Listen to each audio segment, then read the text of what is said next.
Jemaat yang dikasihi Tuhan Yesus Kristus, salam sejahtera bagi kita semua. Dengan penuh syukur, pemberita firman dan pelayan bertugas menyambut saudara-saudara untuk beribadah dalam ibadah ini. Kita akan bersyukur atas hari ulang tahun ke-61 tahun pelayanan kategorial pelayanan anak GPIB. Kiranya ibadah ini menjadi pelayan syukur yang berkenan di hadapan Tuhan dan menjadi berkat bagi kehidupan kita. Pemberita firman dalam ibadah ini adalah Dekan Widyastono Yohanes STH.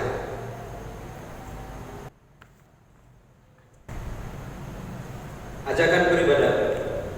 Jemaat, silakan berdiri untuk menyambut firman Tuhan hadir di tengah persekutuan kita.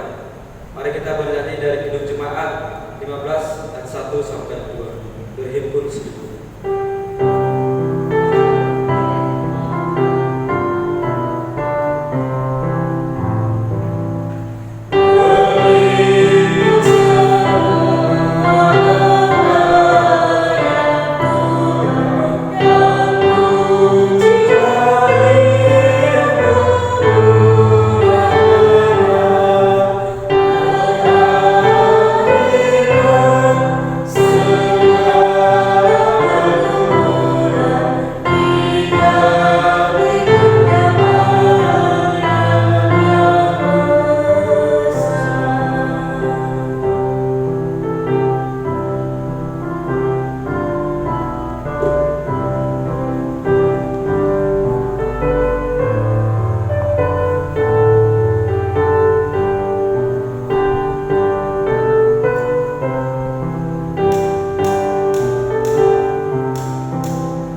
Allah Tritunggal Kudus, Bapa, Anak, dan Roh Kudus, kami bersyukur meskipun saat ini kami diperhadapkan dengan berbagai kondisi yang baru dalam beribadah, namun penyertaan Tuhan Yesus dirasakan hingga saat ini.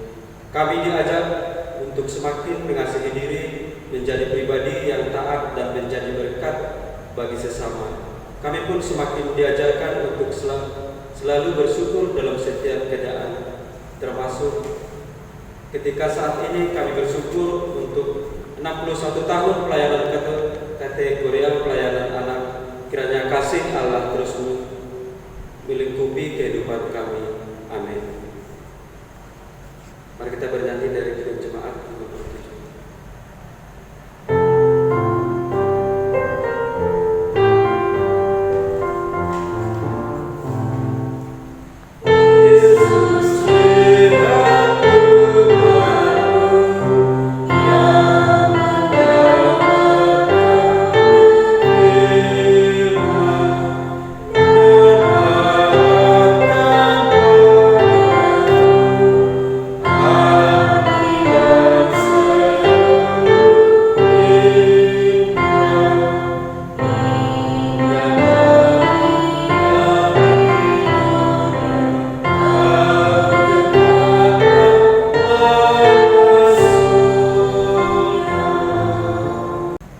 Sebelum kita mendengar firman Tuhan, mari kita sama-sama berdoa.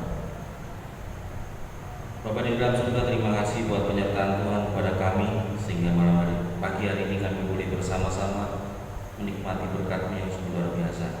Sebentar kami akan mendengar firman-Mu, Tuhan pimpin dan sertai kami, kuasai setiap hati kami, sehingga Roh Kudus Tuhan dan dalam hidup kami boleh bekerja dan kami boleh mendengar firman-Mu.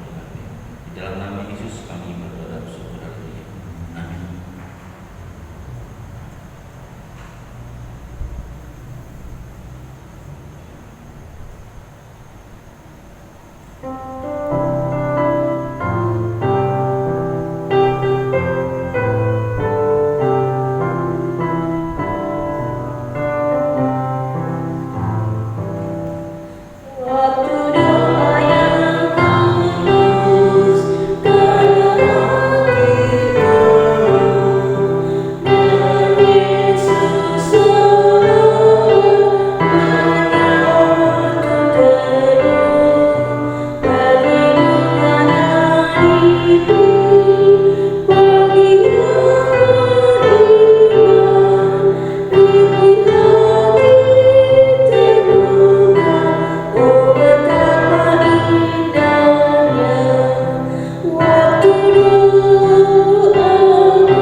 Jemaat, silakan berdiri untuk mendengarkan firman Tuhan yang dibaca dari Alkitab.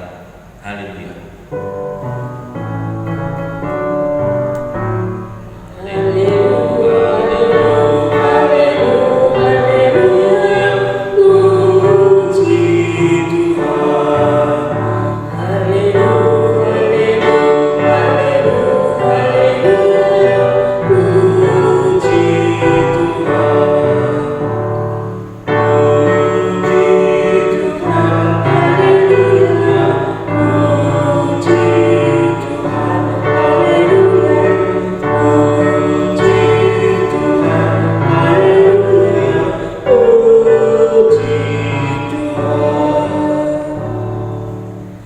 Bacaan Alkitab hari ini dari Perjanjian Baru, surat 1 Timotius pasal 1 ayat 12 sampai dengan 17 yang menyatakan demikian. Ucapan syukur atas kasih karunia Allah. Aku bersyukur kepada Dia yang menguatkan aku, yaitu Kristus Yesus Tuhan kita, karena Ia menganggap aku setia dan mempercayakan pelayanan ini kepadaku. Aku yang tadinya seorang penghujat dan seorang penganiaya dan seorang ganas, tetapi aku telah dikasihaninya karena semuanya itu telah kulakukan tanpa pengetahuan, yaitu di luar iman. Malah kasih karunia Tuhan kita itu telah dikaruniakan dengan limpahnya kepadaku dengan iman dan kasih dalam Kristus Yesus. Perkataan ini benar dan patut diterima sepenuhnya. Kristus Yesus datang ke dunia untuk menyelamatkan orang berdosa, dan di antara mereka akulah yang paling berdosa. Tetapi justru karena itu aku dikasihani, agar dalam diriku ini sebagai orang yang paling berdosa, Yesus Kristus menunjukkan seluruh kesabarannya. Dengan demikian aku menjadi contoh bagi mereka yang kemudian percaya kepadanya dan mendapat hidup yang kekal. Hormat dan kemuliaan sampai selama-lamanya bagi Raja segala zaman, Allah yang kekal, yang tak nampak, yang esa. Amin. Bacaan firman Tuhan. Hendaklah firman Tuhan dengan segala kekayaannya diam di dalam hatimu dan ucaplah syukur kepada Allah.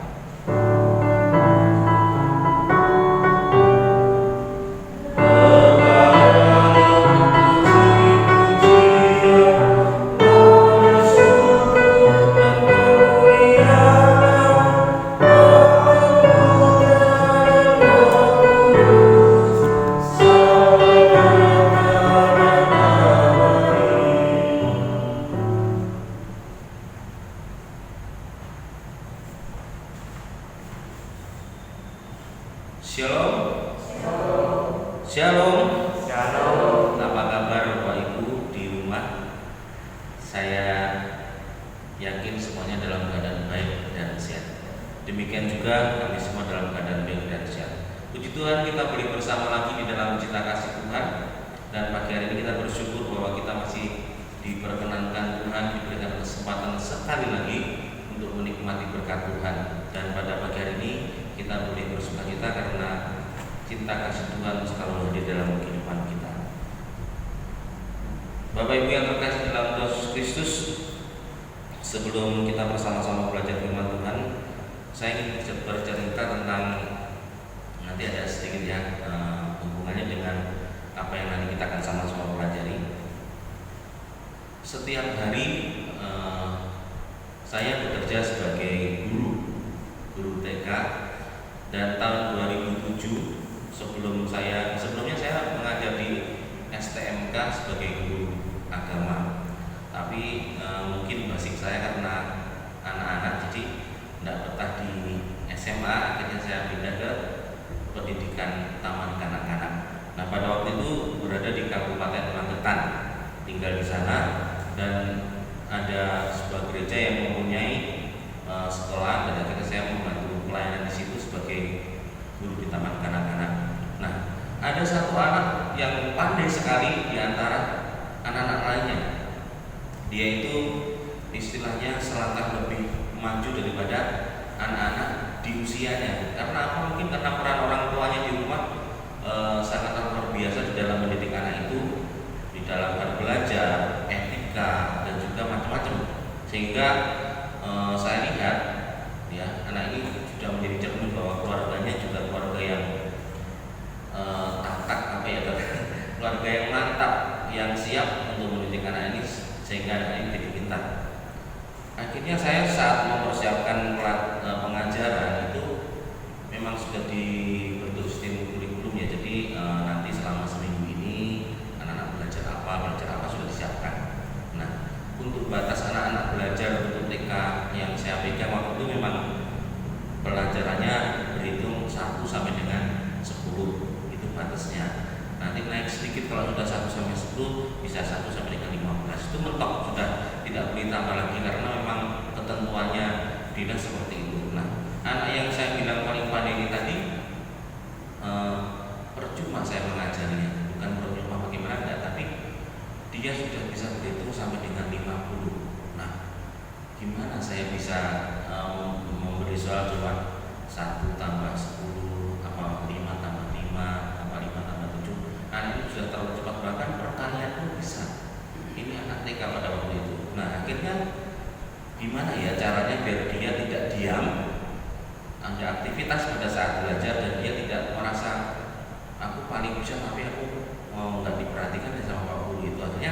anak ini saya jadikan asisten guru. Asisten guru. Jadi anak yang paling pintar di antara semua ini saya minta memberi tahu anak yang belum bisa. Akhirnya anak ini ada aktivitas sehingga anak ini semakin wah, ternyata waktu saya bisa ini saya bisa mengajari teman saya akhirnya menjadi bisa. Itu ada kesenangan sendiri saja dari wajahnya. Nah di situ anak ini menjadi semakin berani. Jadi waktu kelemahannya itu dia tidak bisa menyanyi di depan karena malu.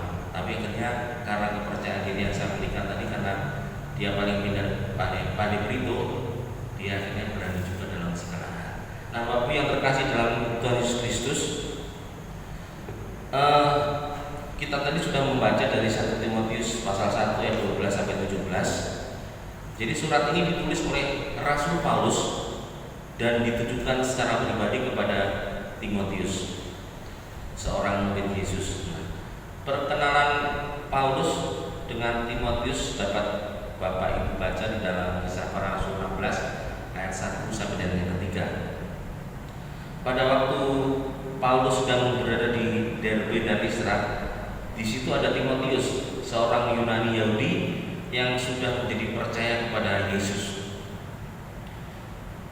Timotius ini dikenal baik oleh saudara-saudara di Listra dan Ikonium. Mungkin karena reputasinya ini, Paulus menginginkan Timotius untuk menyertai dalam perjalanan pelayanannya. Nah, sejak saat itu Timotius menyertai Paulus dalam pelayanan. Nah, walaupun mungkin kebersamaan mereka secara fisik itu tidak terlalu lama, namun selama menyertai Paulus ini Timotius sepertinya cepat dan banyak belajar dari sang rasul, sehingga dia menganggapnya seperti anak sendiri. Nah, di ayat yang kedua dikatakan di situ, anakku yang sah di dalam iman. Bapak Ibu yang terkasih, selama proses belajar, ya selama proses belajar sambil bekerja, istilahnya magang ya seorang Timotius itu, ada kalanya Timotius diutus Paulus untuk secara mandiri mengajarkan bagian pelayanannya ke daerah-daerah yang ditentukan sang rasul.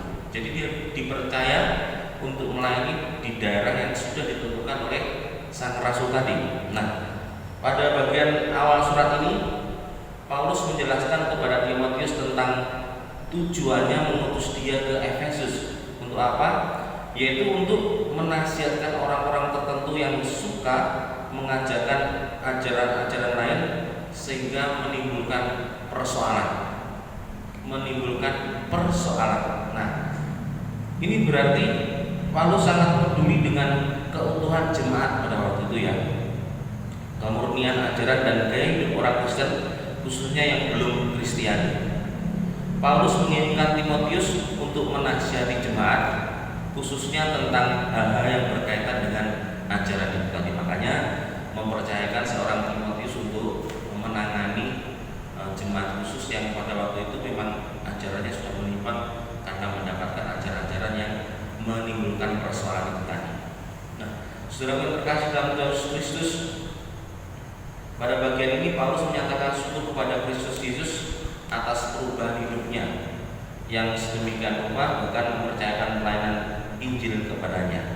Nah, ketika bacaan ini dikaitkan dengan HUT Pelkat PAGPIP yang pada saat ini, maka perhatian kita akan difokuskan pada bagaimana Paulus mendorong seorang Timotius, ya seperti cerita saya di awal tadi ya, anak rohaninya. Jadi untuk memberitakan Injil kepada orang-orang yang mungkin tidak mudah untuk diberi satu teguran.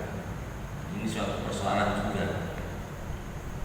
Jika bacaan ini ditujukan kepada orang tua, maka baiklah kita belajar dari bagaimana Paulus menghadirkan dirinya sebagai bapak rohani bagi seorang Timotius.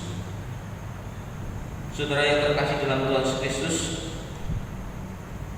cara Paulus mempersiapkan Timotius untuk melayani tidak hanya mengajar, tapi melibatkan secara langsung dalam satu pelayanan tadi. Nah, gagasan ini mendorong orang tua untuk memberikan kesempatan bagi anak untuk terlibat langsung dalam satu pembelajaran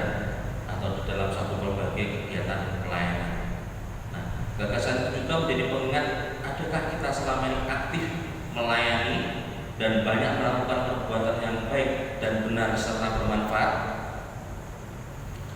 Kebersamaan Paulus dan Timotius yang sebenarnya tidak lama memperlihatkan bahwa seberapapun kesempatan yang ada, jika dimanfaatkan dengan sebaik-baiknya, dapat mencetak suatu atau seseorang atau pekerja yang sangat bermutu.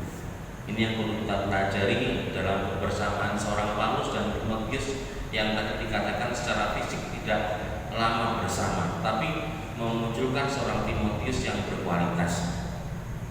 Karena itu, supaya Timotius dapat segera melayani, pengajaran Paulus tidak cukup hanya bertumpu dalam satu teori saja, tapi juga ada praktek yang dilakukan oleh seorang Paulus sehingga Timotius menjadi mengerti, memahami apa yang Paulus inginkan dan bagaimana dia harus melakukan segala sesuatu sehingga pelayanan tetap dilakukan. Cara ini juga sebaiknya ditempuh dengan atau oleh para orang tua dan pelayan-pelayan di gereja ya, Bapak Ibu terkasih. Kita tidak cukup hanya memberi nasihat atau masukan atau pengajaran secara lisan kepada anak.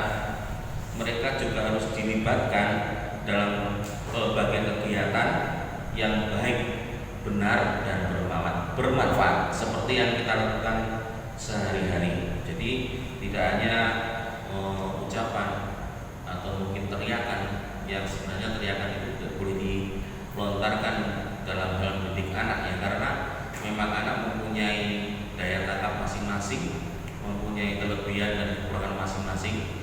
Kita harus memberikan pengajaran yang benar dan bermanfaat sehingga anak tersebut dapat mengerti, memahami dan tahu apa yang orang tua inginkan, yaitu dengan praktek, tidak hanya dengan lisan. Dari pengutusan Timotius untuk melayani di tempat yang berbeda ya, tempat yang berbeda dari Paulus, kita belajar bahwa mendidik dan mempersiapkan anak untuk masa depan mereka harus selalu di bawah pengawasan orang tua. Jelas sekali, karena memang anak-anak tidak bisa dilepaskan begitu saja. Memang balon yang dilepaskan begitu saja terus lepas hilang, tidak. Melainkan seorang anak itu adalah satu proyek, ya, satu pekerjaan yang harus dikerjakan dengan sesungguh-sungguhnya sehingga dapat selesai dengan baik dan dapat menghasilkan sesuatu hal yang luar biasa. Ya, seorang anak harus di bawah pengawasan orang tua. Jadi ada saat ketika anak itu dikondisikan untuk mandiri dalam menyelesaikan tugas panggilan dan tanggung jawabnya. Itu sudah harus dimulai dari sejak dini.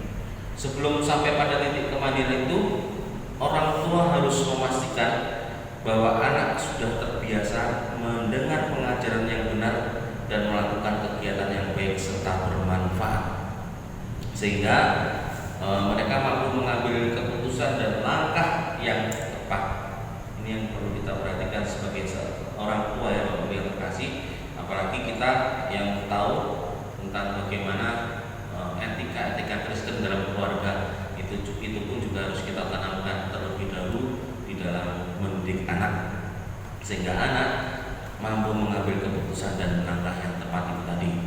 Selain itu juga ditambah kepercayaan dan restu orang tua kepada anak bahwa dia mampu mengemban, ya, dia mampu mengemban tugas panggilan dari tanggung jawab secara mandiri adalah kata kuncinya. Terlepas dari apakah anak akan berhasil atau tidak ya Bapak Ibu, dan bagaimana cara dia mengerjakan bagiannya, kepercayaan orang tua cukup menentukan dan menjadi daya dorong tersendiri bagi seorang anak itu. Jadi jangan sekali-kali kita mengatakan bahwa kamu goblok dan sebagainya. Itu sangat menghancurkan mental anak tersebut, sehingga saya jamin anak itu tidak akan pernah bisa mampu melakukan segala sesuatu karena dalam pikirannya sudah terdapat kata-kata goblok dan sebagainya tadi. Jadi ingat bahwa kita sebagai orang tua tetap memberikan kepercayaan dan menentukan mengajarkan sesuai bagiannya, sehingga anak itu mempunyai motivasi dari apresiasi kita kepada anak itu, sehingga anak itu terdorong untuk melakukan tanggung jawabnya. Banyak hal ya, saya menjadi mungkin masih belajar dari ibu-ibu di sini atau bapak-bapak di sini yang sudah lebih dahulu memberikan pengajaran kepada anak-anaknya. Khususnya kalau kita menjadi orang tua, pastinya pertama kita mengandalkan Tuhan terlebih dahulu, sehingga kita tidak mengajar anak sesuai dengan pikiran kita, tapi sesuai dengan perkataan firman Tuhan. Karena segala sesuatu berawal dari keluarga, dan keluarga itu terbentuk dari Tuhan. Berikutnya, dengan menceritakan masa lalunya, Paulus secara tidak langsung mengajarkan Timotius untuk tidak mudah menghakimi atau membenci orang yang dianggap sebagai penyebab dari masalah yang dihadapi. Paulus memberi pengertian bahwa semua orang pernah berbuat dosa, namun yang terpenting adalah bagaimana dia bertobat. Ini berbicara proses ya. Jadi tidak banyak orang tua yang mau terbuka soal masa lalu kepada anak, khususnya untuk hal-hal yang memalukan.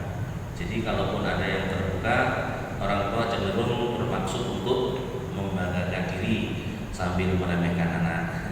Belajar dari Paulus, tidak apa-apa jika sesekali orang tua memperlihatkan sisi kemanusiaannya, bukan untuk membanggakan diri, tetapi supaya anak tahu bahwa kita pernah berada pada posisi muda, belum berpengalaman, masih suka membantah, naif, dan lain sebagainya ya. Kita pernah mengalami masa-masa seperti itu.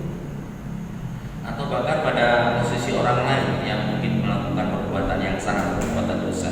Jadi yang perlu dipastikan di sini ya, Bapak Ibu yang terkasih dalam Tuhan Yesus Kristus, sekarang adalah anak juga tahu bagaimana dahulu Yesus hadir menyelamatkan orang tuanya, kita semuanya ya.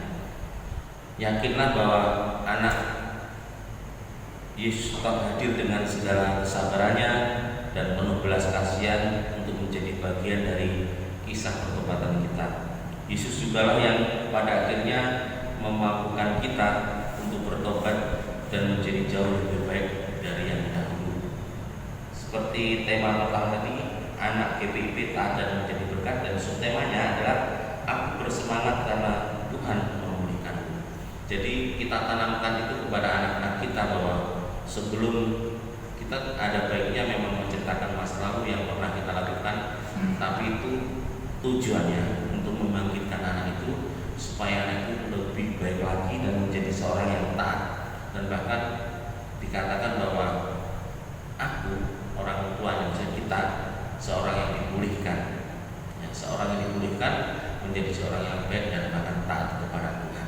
Puji Tuhan, amin firman Tuhan. Kiranya firman Tuhan menguatkan kita semuanya sebagai orang tua, khususnya orang tua yang taat kepada Tuhan, orang tua yang sudah diberkati Tuhan, bahkan orang tua yang bertobat, sehingga kita bisa menjadikan anak kita menjadi anak-anak yang luar biasa, menjadi anak-anak yang bertujuan, menjadi anak-anak yang berkarakter, bahkan anak-anak yang selalu memuliakan Tuhan, mengandalkan Tuhan dalam setiap kehidupan sehari-hari. Amin. Kita sambut firman Tuhan dengan menyanyi kitab bakti 345 bait pertama dan ketiga, Allah sumber rahmat.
Mari kita sama-sama berdoa syafaat. Segala puji dan syukur kami naikkan kehadirat Allah Bapa yang pemurah. Karena kemurahan Allah pagi ini kami dapat melaksanakan ibadah syukur mengingat rayakan hari ulang tahun ke-61 Pelekat Pelayanan Anak GPIB bersama Jemaat Ebenezer Blitar. Terima kasih Tuhan karena Engkau telah mengampuni kami untuk menerima anugerah keselamatan dari-Mu.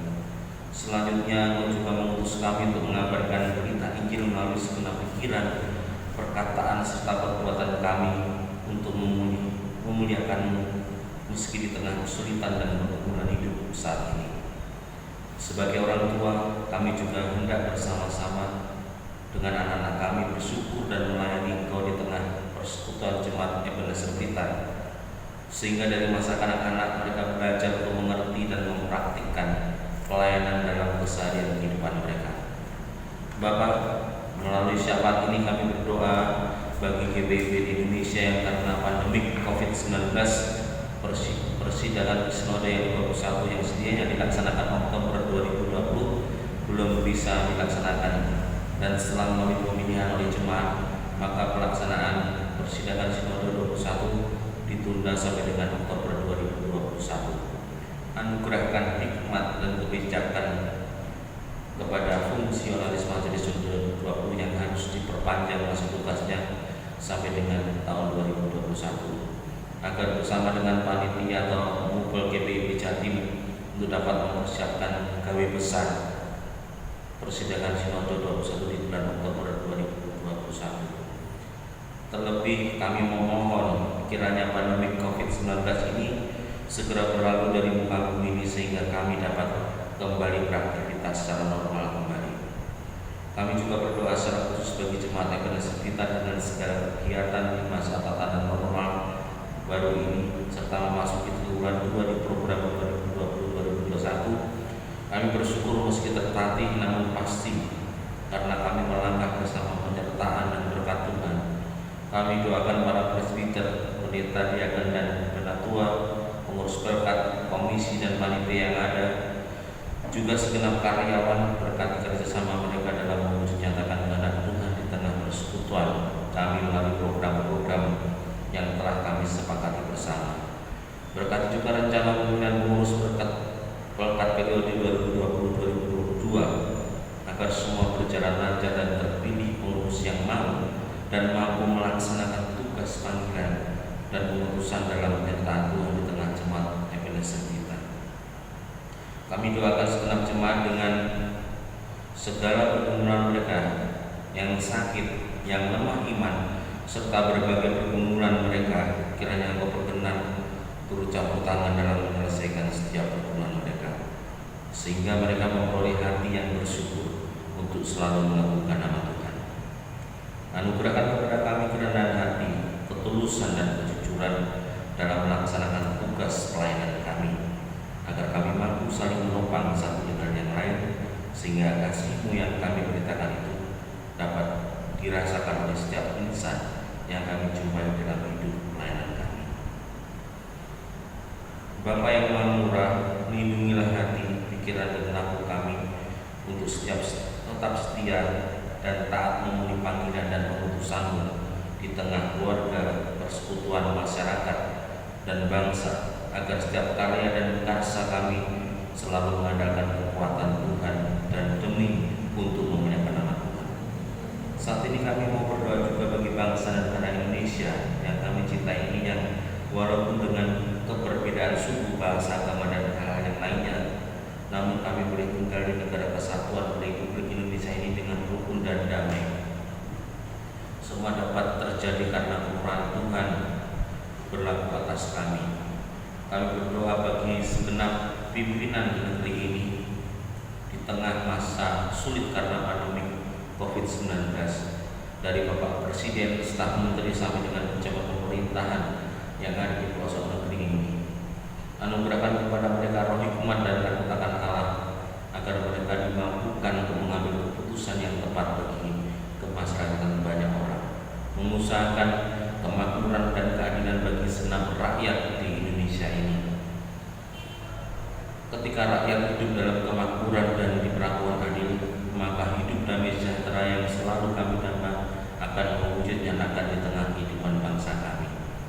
Selanjutnya kami juga berdoa bagi saudara-saudara kami di belahan bumi Indonesia ini yang karena berbagai peristiwa bencana alam, banjir bandang, gempa bumi, tanah longsor, meletus, puting-beliung, dan berbagai peristiwa kecelakaan, bahkan mereka yang terpapar maupun yang terdampak COVID-19, mereka harus kehilangan orang-orang yang mereka kasihi, kehilangan tempat tinggal, kehilangan pekerjaan dan sebagainya.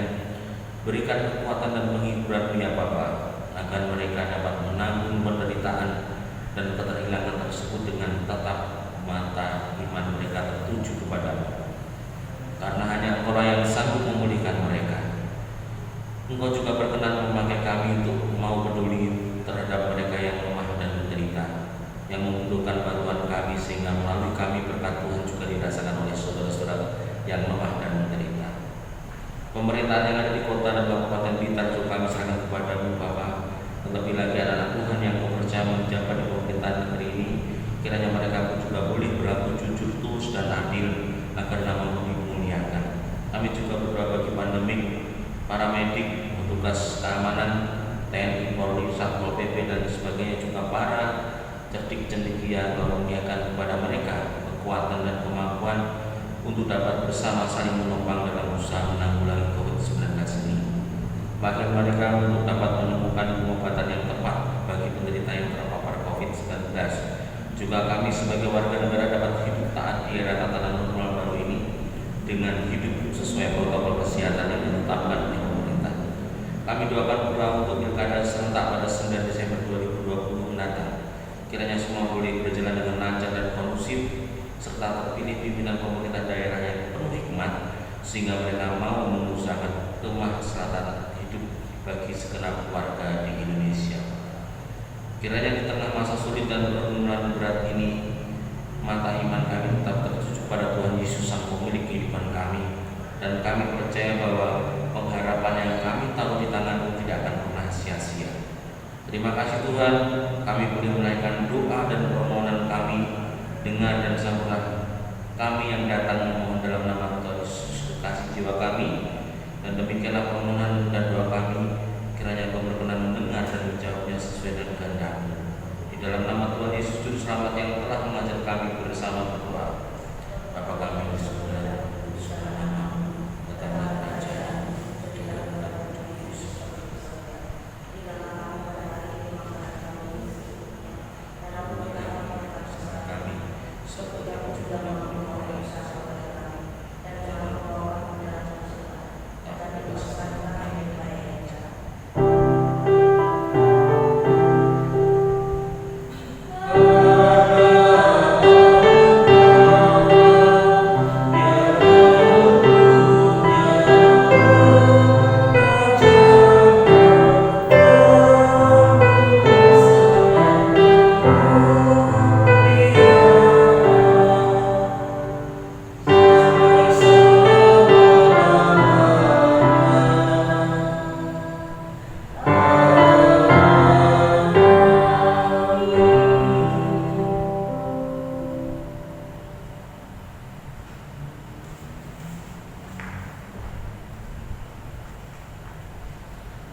Jemaat, saatnya kita memberi persembahan persepuluhan dan persembahan syukur dengan sukarela.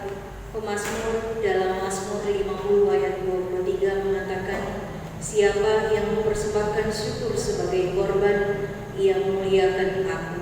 Siapa yang jujur jalannya, keselamatan yang dari Allah akan kuperlihatkan kepadanya. Tuhan Yesus memberkati saudara dan persembahan yang saudara beri.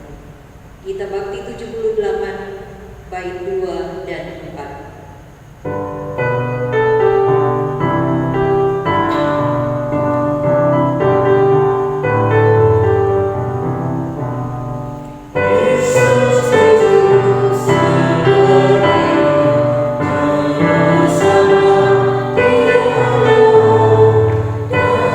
Thank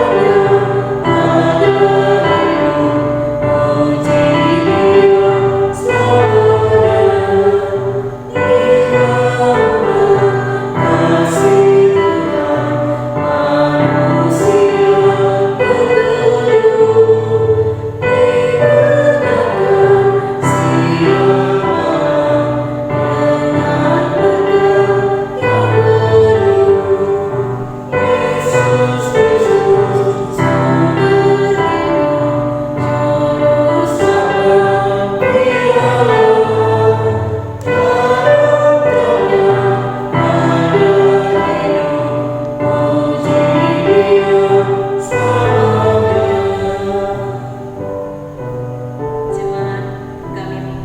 memberikan kesempatan untuk memberikan persembahan yang telah disiapkan.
Jemaat silakan berdiri.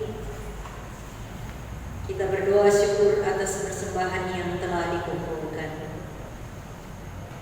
Ya Allah, kepadamu kami memberi persembahan sebagai tanda syukur dan penyerahan diri serta hidup seutuhnya untuk kemuliaan. Kuduskanlah dan berkatilah ya Tuhan, agar berguna untuk pelayanan kasih dan keadilan serta pembangunan jemaat. Amin. Jemaat dipersilakan duduk kembali.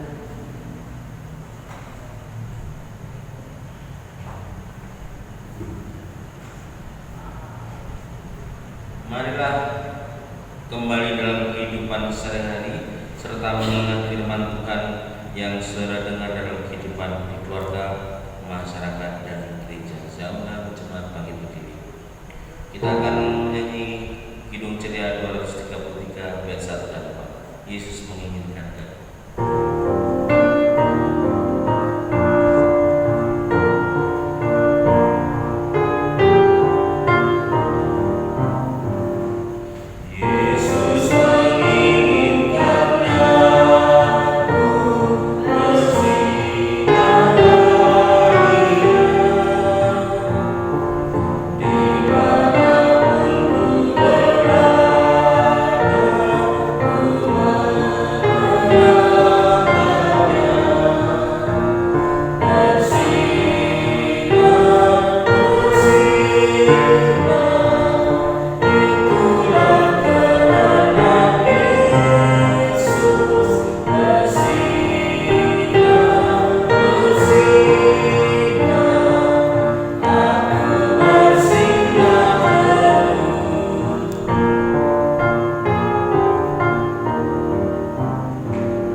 Angkatlah hati dan arahkan pikiran kepada Tuhan serta terimalah berkat-Nya. Tuhan memberkati kita dan melindungi kita. Tuhan menyinari kita dengan wajah-Nya dan memberi kita kasih karunia. Tuhan menghadapkan wajah-Nya kepada kita dan memberi kita damai sejahtera.